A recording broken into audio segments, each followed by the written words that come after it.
With more than 1 million tourists visiting Burma last year, the country's pariah status seemed to have disappeared overnight.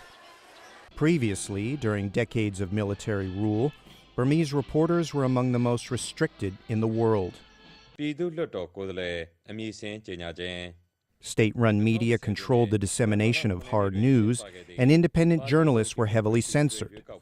Many were spied upon, imprisoned, even tortured.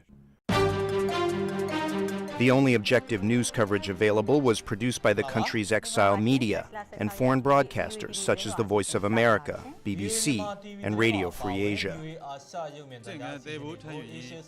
When Burma's ruling generals ended their dictatorship in March 2011, much in the media landscape began to change. Last August, authorities in the country, also known as Myanmar, stopped censoring private publications. In December, they announced plans to allow independent daily newspapers to publish for the first time since 1964. The Ministry of Information also began drafting a new media law. Burma's Director General of Information, Htut. In our draft new bill, there will be no more censorship vote, and there will be the guarantee of the right of the journalists, and also some article concerning about the right of access to the information. The new law does not correspond with the government's promise, so we object to it. Phyo is chief editor of 11 Media, one of Burma's leading private news organizations. The group has contributed cutting-edge reporting on a number of sensitive issues. Phyo is highly critical of the draft law, which bans reporting on controversial topics, including Burma's battles with ethnic rebels and any coverage critical of the military-drafted constitution. If the government wants to build a democracy, these kinds of restrictions should not be in place.